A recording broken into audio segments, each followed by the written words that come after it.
Hello everyone, continue कर रहे हैं हमारा चैप्टर बायोलॉजिकल क्लासिफिकेशन, जिसमें हम मोनेरा किंगडम पढ़ रहे थे। और मोनेरा किंगडम के अंदर हम लोगों ने अभी तक बात कर ली थी किसकी, बैक्टीरिया की। अब हम जानते हैं मोनेरा किंगडम के अंदर 3 तरीके के ऑर्गेनिज्म हैं, बैक्टीरिया, ब्लू ग्रीन एल्गी या cyanobacteria, and the third one is mycoplasma. हम यहाँ पर सेकेंड वन देख रहे हैं क्योंकि पिछले वीडियो लेक्चर्स में हम लोग बैक्टीरिया पढ़ चुके हैं। ठीक है, so today we are discussing about the cyanobacteria और ब्लू ग्रीन एल्गी।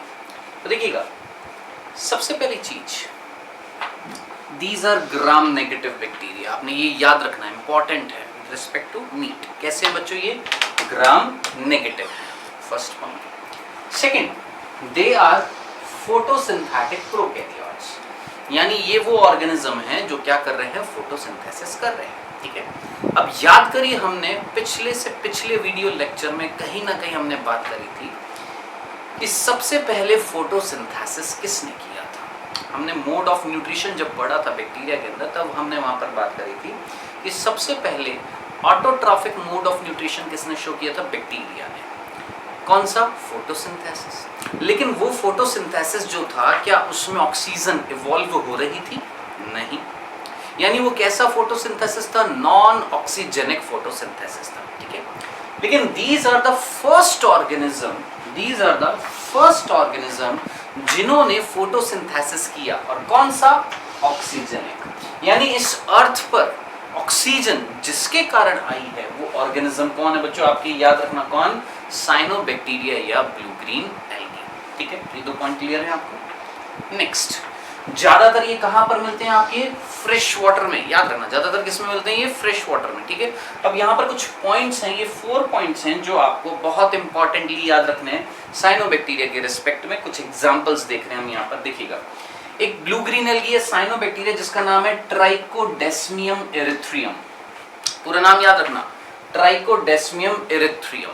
ठीक है, ये वो ब्लू ग्रीन एल्गी है जो इंपार्ट करता है, ये हम बोलेंगे कलर देता है, किसको, समुद्र को, सी को। कैसा, रेड। वाटर को कलर दे रहा है रेड, जिसकी वजह से वो सी जो है कैसा, क्या बोलते हैं उस सी को हम, रेड सी। तो आपसे क्वेश्चन पूछा जाएगा नीट में, which of the following is responsible for Red Sea. आप सीधा आंसर लगाएंगे क्या, ट्राइकोडेस्मियम एरिथ्रियम। ठीक है, फर्स्ट पॉइंट। सेकंड, कहीं ना कहीं आप जानते हैं सिम्बायोटिक रिलेशनशिप, ये भी हम पहले पढ़ चुके हैं। सिम्बायोटिक रिलेशनशिप का मतलब दो ऑर्गेनिज्म एक दूसरे की क्या करते हैं, हेल्प करते हैं, that relationship is called symbiotic relationship. तो याद रखना, एक ब्लू ग्रीन एल्गी जिसका नाम है एनाबिना साइकेडी।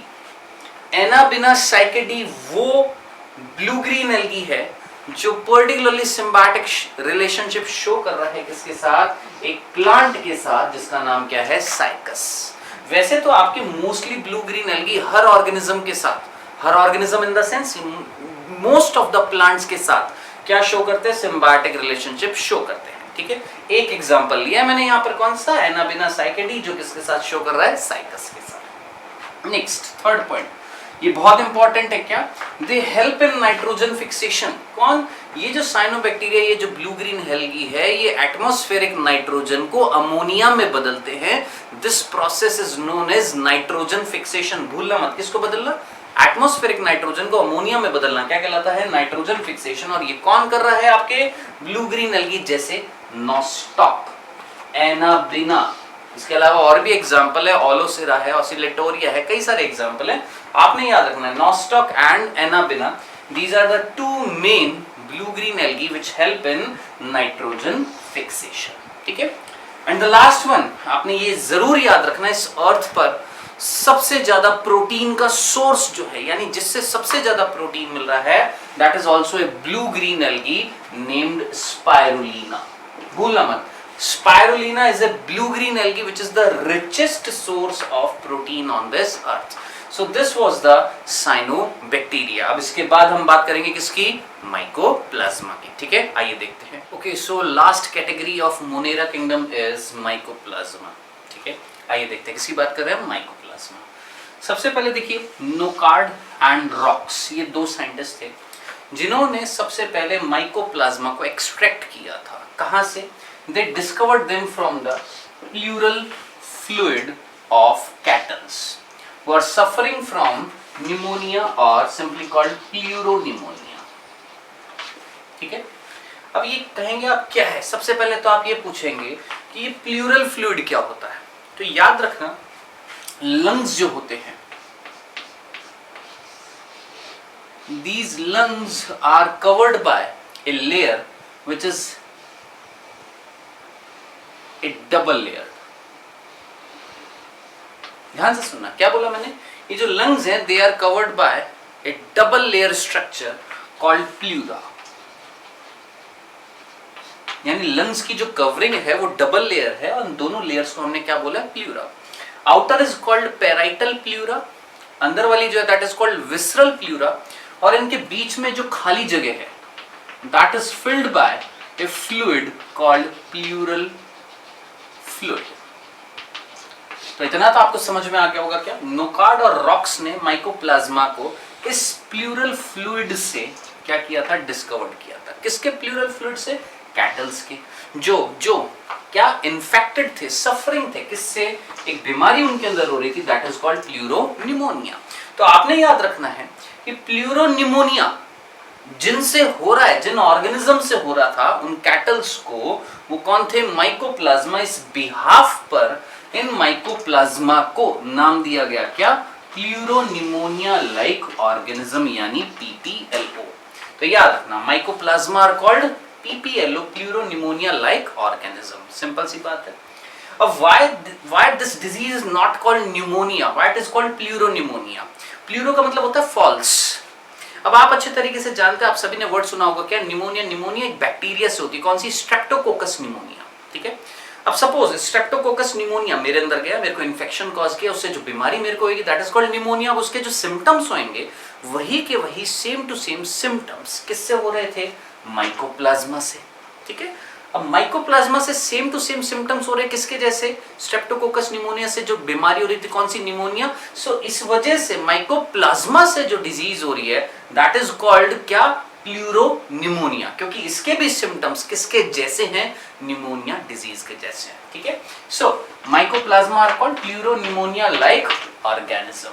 सेकेंड, पूरे मोनेरा किंगडम में, ध्यान से सुनना, पूरे मोनेरा किंगडम में एकमात्र the only organism which lacks cell wall is mycoplasma.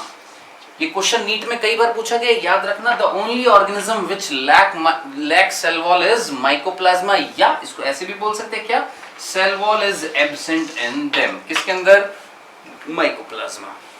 अब जरा सोचिए, माइकोप्लाज्मा में सेल वॉल नहीं है, और सेल वॉल जो होती है वो सेल की शेप को मेंटेन करती है प्रोकैरियोट्स के अंदर। ठीक है। जब यहां पर सेल वॉल नहीं होगी तो सेल की शेप मेंटेन नहीं रहेगी, सेल रेक्टेंगुलर, सर्कुलर, अलग अलग ग्रेन्युलर, अलग अलग तरह की शेप्स को अटेन करेगी, कौन, माइकोप्लाज्मा। तो याद रखना, those structure which do not have a definite shape are called pleomorphic.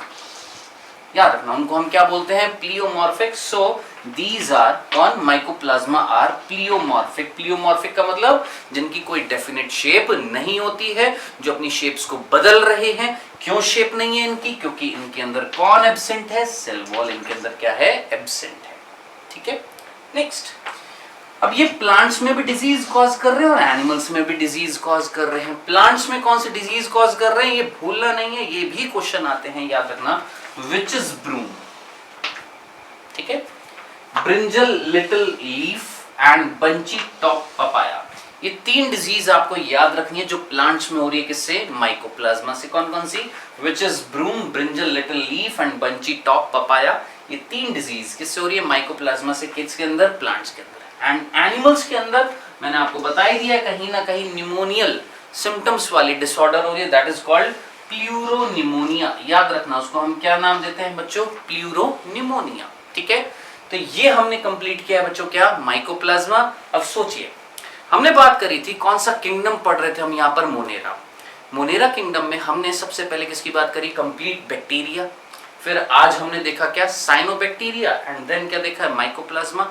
अब आप जानते हैं 6 किंगडम क्लासिफिकेशन जब दिया गया था कार्ल वूस ने, तो उन्होंने बैक्टीरिया को 2 पार्ट्स में डिवाइड किया था, that is you bacteria and Archie bacteria. हम पढ़ चुके हैं क्या, यू बैक्टीरिया। थोड़ा सा टॉपिक रह गया क्या, आर्की बैक्टीरिया, उसको भी आज हम पढ़ेंगे और खत्म करेंगे कौन सा किंगडम, मोनेरा। ठीक है। आइए देखते हैं किसकी बात करेंगे हम यहाँ पर, आर्की बैक्टीरिया की। Last part of Monera kingdom is archaebacteria, ठीक है। इट इज बिलीव्ड, ऐसा माना जाता है कि इस अर्थ पे जब ओरिजिन हुआ था ऑर्गेनिजम्स का, तो फर्स्ट ऑर्गेनिजम्स जो थे दे वर आर्कीबैक्टीरिया, यानी these are the primitive organism found on this earth, ठीक है। ऐसा क्यों माना जाता है? क्योंकि जिस कंडीशंस में ये मिलते हैं वो बहुत ही एडवर्स, बहुत ही मैं बोलूँगा एडवर्स, ये एक्सट्रीम कंडीशंस में मिलते हैं। कौन? आपके आर्कीबैक्टीरिया। जैसे बहुत हाई टेम्परेचर, बहुत हाई पीएच, ठीक है, बहुत सॉल्टी कंडीशंस, एनारोबिक कंडीशंस, यानी ये कैसी कंडीशंस हैं? बहुत ही एडवर्स कंडीशन है, उसमें अगर ये मिल रहे हैं। और हम जानते हैं इस अर्थ का इवोल्यूशन जब हुआ था तो इस अर्थ पे जो ऑर्गेनिज्म जो सबसे पहले मिले थे they are found in the adverse condition, क्योंकि उस टाइम पर अर्थ पे कैसी कंडीशंस थी? बहुत एक्सट्रीम कंडीशंस थी। तो उस टाइम पर जो ऑर्गेनिजम्स मिल रहे होंगे, ठीक है, वो कैसी कंडीशंस में मिल रहे थे? आपके एक्सट्रीम कंडीशंस में। और ये ऑर्गेनिज्म आज की डेट में हमें ऐसी ही कंडीशंस में मिल रहे हैं। कौन सी? एक्सट्रीम कंडीशंस में। इसीलिए माना जाता है ये, it is believed that they originate after origin of life, ठीक है। अब आप कहेंगे कि आखिर ये इतनी मैं बोलूंगा एडवर्स एक्सट्रीम कंडीशन को कैसे टॉलरेट कर रहे थे? तो इसके दो रीजन है, ध्यान से सुनना। पहला रीजन, आर्कीबैक्टीरिया और यू बैक्टीरिया की सेल वॉल में क्या डिफरेंस था, ये प्रीवियस वीडियो लेक्चर में जाकर देखिएगा, आपको याद आ जाएगा। क्या? आर्कीबैक्टीरिया की सेल वॉल में पेप्टिडोग्लाइकेन नहीं थी, जिसको हमने म्यूरिन बोला था, ठीक है, जबकि यू बैक्टीरिया में वो थी। पहला डिफरेंस। दूसरा, आर्कीबैक्टीरिया की प्लाज्मा मेम्ब्रेन जो थी उसके अंदर लिपिड जो थे दैट इज मोनोलेयर, जबकि यू बैक्टीरिया में कैसी थी? Bilayer. This is the difference. अब क्वेश्चन अराइज होता है कि ये जो आर्कीबैक्टीरिया ये कैसे टॉलरेट कर लेते हैं एक्सट्रीम कंडीशन। ये तो मैंने अभी आपको डिफरेंस बताया आर्कीबैक्टीरिया और यू बैक्टीरिया में। अब हम बात कर रहे हैं आर्कीबैक्टीरिया कैसे टॉलरेट कर लेते हैं। तो याद रखना, आर्कीबैक्टीरिया की जो मेम्ब्रेन है उस मेम्ब्रेन के अंदर, यानी प्लाज्मा मेम्ब्रेन के अंदर क्या मिलते हैं? Resistance enzymes. याद रखना, क्या मिल रहा है बच्चों? रेजिस्टेंस एंजाइम्स मिल रहे हैं जो बाहर की, यानी सेल से बाहर की एक्सट्रीम कंडीशंस को रेजिस्ट कर रहे हैं, ठीक है। तो ये रीजन है, याद रखना, किसका? आर्कीबैक्टीरिया का, कि वो टॉलरेट कैसे कर पाते, क्योंकि उनकी मेम्ब्रेन में क्या मिलते हैं? रेजिस्टेंस एंजाइम्स मिलते हैं। आइए देखिए, आर्कीबैक्टीरिया को मेनली हमने 3 कैटेगरीज में डिवाइड किया, मेथैनोजेंस, हेलोफाइल्स एंड थर्मोएसिडोफाइल्स। सबसे पहला कौन सा देख रहे हैं हम यहाँ पर? मेथैनोजेंस। नाम से पता लग रहा है मेथैनोजेंस क्या होते हैं? वो जो मीथेन गैस प्रोड्यूस करते हैं। सिंपल सा मीनिंग था। क्या?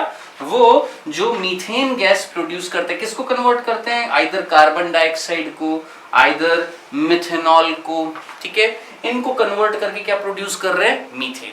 लेकिन कब, कहां पर, कैसी कंडीशंस में? एरोबिक के एनारोबिक? तो याद रखना, दीज आर ऑब्लिगेट एनारोब्स।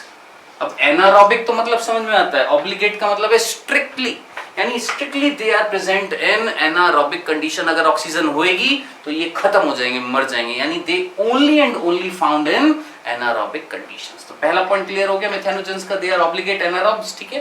कहां पर मिलते हैं? मेनली मार्शी एरियाज में, डिकेड एरियाज में मिलते हैं। किसको कन्वर्ट कर रहे थे? कार्बन डाइऑक्साइड मिथेनॉल को किसमें कन्वर्ट कर रहे हैं? मीथेन में। तो आप अच्छे तरीके से जानते हैं, कहीं ना कहीं कॉमर्शियली हम बायोगैस प्लांट जो सेटअप करते हैं या गोबर गैस प्लांट जो सेटअप करते हैं, ठीक है, जिसमें हम क्या प्रोड्यूस करते हैं? मीथेन। अब आप कहेंगे क्यों प्रोड्यूस करते हैं? गोबर गैस प्लांट या बायोगैस प्लांट में जो गैस प्रोड्यूस हो रही है that is called natural gas. याद रखना, उसको हम क्या बोलते हैं? Natural gas. और उस नेचुरल गैस का 70% पार्ट कौन होती है? मीथेन होती है, विच इज हाईली इन्फ्लेमेबल। जब हम उस नेचुरल गैस को कंप्रेस्ड कर देते that is called CNG, compressed natural gas, जिसको हम as a fossil fuel used में लेते हैं, ठीक है, व्हीकल्स में यूज में लेते हैं। तो मैंने आपको जो चीज बताई, क्या कि इनको हम यूज में ले रहे हैं कहां पर? बायोगैस प्लांट में, गोबर गैस प्लांट में, जहां पर हम क्या प्रोड्यूस कर रहे हैं? Natural gas. उस नेचुरल गैस का 70% पार्ट कौन है? मीथेन है, विच इज हाईली इन्फ्लेमेबल। क्या ये चीज क्लियर हो जाएगी? मेरे ख्याल से बहुत सिंपल सी थी। फर्स्ट इज मेथैनोजेन, सेकंड देखिएगा हेलोफाइल्स। सिंपल सा याद रखना, वो archaebacteria which are found in salty condition. याद रखना, जो कहां पर मिलते हैं? आपके हाई सॉल्ट कंसंट्रेशन वाले एरियाज में मिलते हैं, जैसे आपका सॉल्ट लेक्स जो होती है, जहां से सॉल्ट ऑब्टेन होता है, ठीक है, तो सॉल्ट लेक्स में मिलते हैं आपके कौन? हेलोफाइल्स। दीज आर एरोबिक यानी एरोबिक मीडियम में मिलते हैं, and they are chemo heterotroph. कैसे होते हैं बच्चा ये? कीमो हेट्रोट्रॉफ होते हैं, ठीक है। कीमो हेट्रोट्रॉफ मेरे ख्याल से मीनिंग समझ में आ गया होगा कि केमिकल्स की सहायता से दूसरी चीजों से क्या ऑब्टेन कर रहे हैं वो? न्यूट्रिशन। किससे? केमिकल से मेन, ठीक है। सो हैलोफाइल्स ध्यान रखना कहां पर मिल रहे हैं? हाई सॉल्ट कंसंट्रेशन में। And the last one thermo acidophiles, नाम में देखिए थर्मो आ रहा है फिर एसिडो आ रहा है। Thermo word related to temperature, acido word related to acidic medium. तो याद रखना वो archaebacteria which can tolerate high temperature as well as high acidic conditions, ठीक है। तो ऐसे ऑर्गेनिजम्स को हम क्या बोलते हैं? Thermo acidophiles. मेनली कहां पर मिलते हैं बेटा? ये हॉट वाटर स्प्रिंग्स में मिलते हैं। So this is the complete Archie bacteria. ये सारा मैंने आपको बता दिया किसके बारे में? आर्की बैक्टीरिया के बारे में। ये हमारा कंप्लीट हुआ है कौन सा किंगडम? Monera kingdom. अच्छे से पढ़िएगा, आज का वीडियो लेक्चर इतना ही था। ये हमारा कंप्लीट हो चुका है Monera kingdom. Next video lecture में स्टार्ट करेंगे कौन सा? Protista kingdom. इससे रिलेटेड जो भी असाइनमेंट है वो मैं आपको दूंगा, कंप्लीट करिएगा, ठीक है। ओके देन मिलते हैं नेक्स्ट वीडियो लेक्चर में। बाय।